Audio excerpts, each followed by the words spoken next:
Hey, KU fans, welcome back to KU Sports Extra from a spare bedroom and some sneaker wall.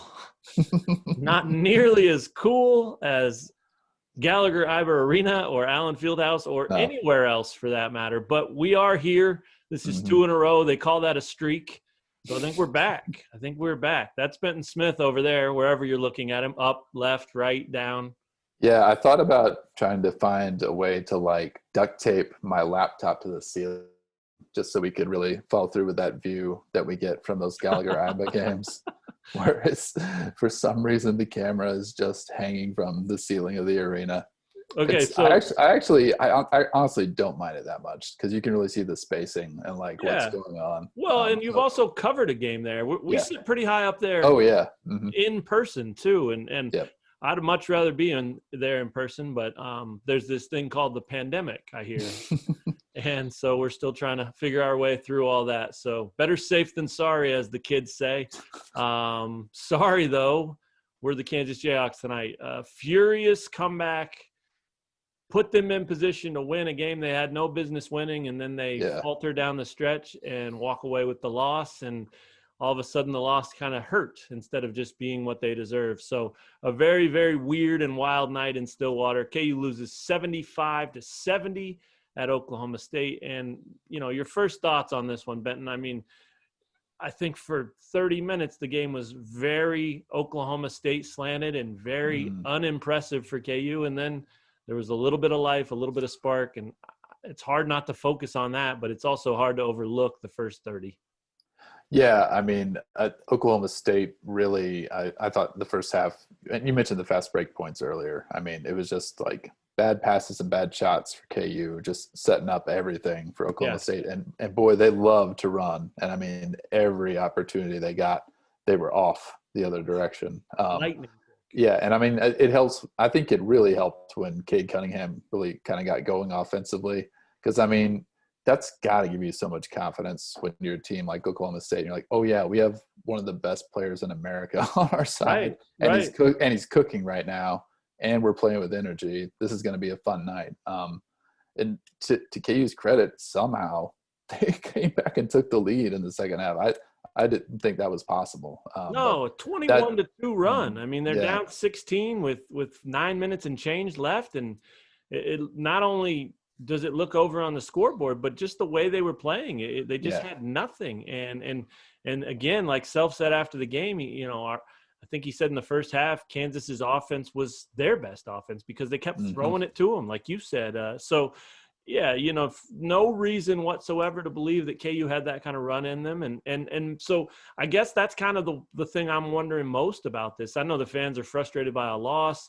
Obviously, the team disappointed in the loss. But is this one of those games where, you show yourself who you are and like, hey, we could have just laid down and lost by double digits, but we fought, we Mhm. scrapped, we clawed, we had a chance to win. And maybe there's some good that comes out of that. I know those are kind of glass half full points of view, but those happen. And I wonder if that will be one of those for this team, which, they're certainly not reeling right now by any means, but they're probably going to fall out of the top 10, and they probably deserve to do that. And they're still very much trying to figure out exactly what they are and what they can be and what they need to be. And we're midway through the season. So do you think that's even possible, that this could be, hey, one of those turning point type of outings, whether win or lose, sometimes those happen?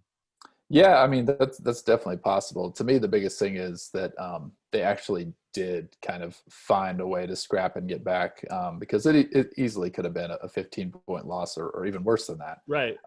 And I mean, then you're talking about, well, they just got blown out at Texas, a little more than a week ago, and then you have this type of effort where you're losing by double digits, and kind of the same type of things happen against Oklahoma State, where Oklahoma State has better energy. They're getting to Right. loose balls and just kind of beating you up that way.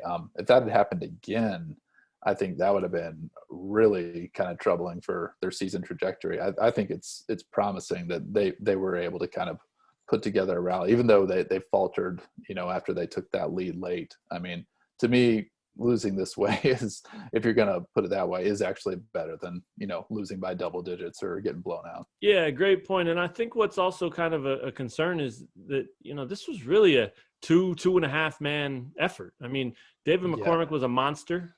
He really played well on both ends. And, I get it, man. He might not be the prettiest thing to watch. Fans might not be excited about him being their best player, but right now he might be. He's really locked in, and 24 and 12 with some pretty good defensive possessions as well. You cannot ask for more than that from him. Ochai Agbaji also good, consistently good. He gave him what he's given him pretty much every game this season. And then Marcus Garrett had some spurts where he was good, and he had some spurts where he was bad too. So, that's kind of where I get the 2.5 from.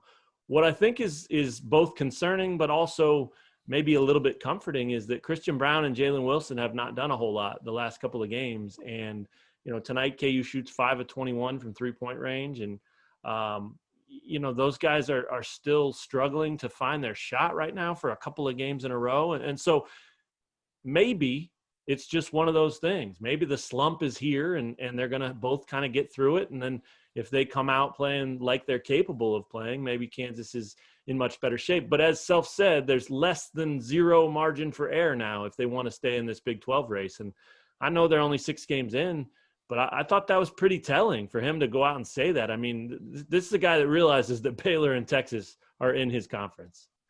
Yeah. I mean, those two teams obviously are the ones that KU will be chasing. I mean, I think teams are going to have their hiccups, even those good teams like Texas and Baylor. And obviously KU's already had some pretty significant kind of slip ups in this race for the Big 12 title. And I don't know, to me, I wonder, like, there's so many games being postponed and stuff. And I mean, are those games going to be made up? And then how does that factor into the race? I mean, every time KU loses, I feel like it may hurt a little bit more, just because you don't even know that every team's going to be playing the 18 Right. games. So, I mean, it's such a weird year. But I mean, yeah, to your point, I think Self knows, because he's seen Texas, firsthand, and he knows Baylor and what they're bringing back from last year, that those two teams are legit. And, KU is going to have trouble kind of catching up with them, and they're going to need some help from other teams, or, some sort of unexpected setback for Baylor or Texas to overtake them, I think. Yeah, maybe this Oklahoma State team. I think these guys are really good. I think on Twitter it was very popular for Kansas fans to say, "Well, we're making them look good." I don't think so, man. I think in some ways, yeah, they threw them the ball and gave them some easy, fast break points and all that, but that's just how Oklahoma State plays too. I mean, that's their style, and they're real aggressive. You could hear on the broadcast all night Mike Boynton telling his defense, pressure them, whether it was Tyon Grant Foster, Bryce Thompson, even Ochai at times. I mean, he wanted these guys in their jerseys and making Kansas uncomfortable, and it definitely showed at times and led to some of those turnovers. So I think Oklahoma State's a legitimate team. And obviously Cade Cunningham's a star. So they've got some really nice things going there. I want to talk about Marcus Garrett real quick and just discuss, kind of where he's at. I mean, he had some huge plays down the stretch to get him that lead. But then he underthrows the pass on the inbounds play when they're trying to tie it. I mean, woefully underthrows it. And, he had some other plays that were not so good. I mean, where do you see Garrett right now? I mean, obviously he's still such an important and critical part of this team, but do you consider him to be in sort of a mini slump, I guess, relative to what you expect from him? Well, yeah, I mean, I think we have him, or we hold him to such a high standard just because Definitely. of the things that he's done through the years, and he's a senior, and, he kind of entered this year as the guy we kind of expected. I think before the season, we thought he'd even be scoring more, which, as it turned out, I mean, does KU need him to be the leading scorer? Probably not, but we still think can do a whole lot more. And to me, I don't know. I'm not like necessarily freaking out about how he's playing or anything, just I'm because happy for you. I mean, he is kind of still kind of coming back from that injury setback. Yeah, And, good point. if he'd been healthy consistently and had been playing, his typical 38 minutes a game and all that, I might be a little bit more concerned. But to me, it seems like he's also kind of working his way back. And this is just a second game back after missing that TCU game. And I don't know. I just he's not the guy you want necessarily shooting, the 3-pointer that he missed late, but that's not on him. He had to take that shot in that moment. It seemed some other things should have happened around him to avoid that leading up to that moment. So no, Right. I Marcus Garrett is, such a good facilitator and an amazing defender that, I mean, to me, you shouldn't be kind of over critiquing and kind of worrying about what he's given you scoring wise. I think that's a great point. And look, for as bad as Kansas played for 30 minutes of this game or 31 minutes of this game, I thought Bill Self summed it up perfectly. He says, if Isaac Likely doesn't make that 3-pointer from the corner, we win.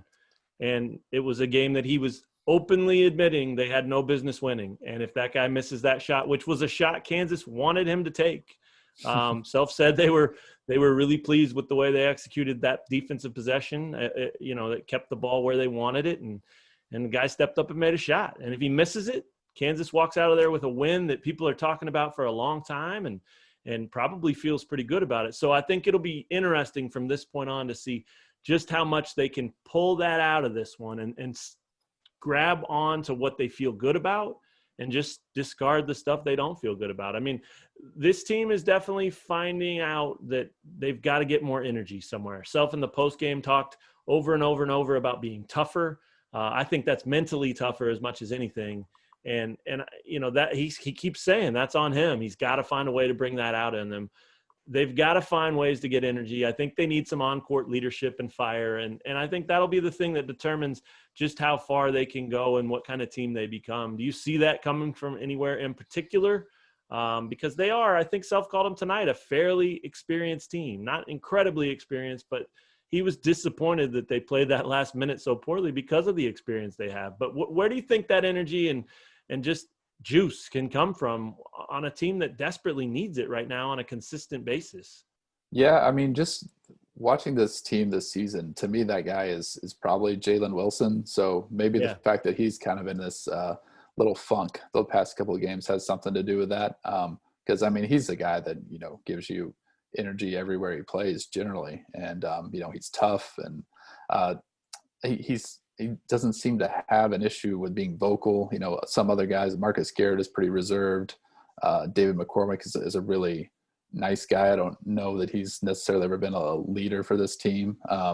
And I don't know. Maybe that's part of the problem is that maybe Jalen Wilson is that guy, and he's also a redshirt freshman. So right, it's maybe not always, games. maybe it's not always natural for him to kind of assert himself, but. And maybe one day Harris will be that guy, but that's another redshirt freshman. Right. But so they got to figure that out. That's part of it, but I don't know. We've also seen some KU teams that were pretty good and didn't have a clear cut, Devontae Graham or whatever. Right. So. Yeah. There's the other thing you're talking about, the standard, right? The Kansas standard is a guy like that, and there aren't many guys like that. So it will be interesting to see. I think you got to look at the upperclassmen first. I think it's got to be Marcus Garrett and Ochai and McCormick. They've got to find a way to whatever it means. If it means rah-rah, it means rah-rah, but it might not. It just might mean focus and, some final words of encouragement before tip-off. I thought they came out okay tonight. I thought their energy was good, kind of like at TCU, and then it just leveled off, as you said, when Cade, that kind of sounded like I called him Katie. I would not do that.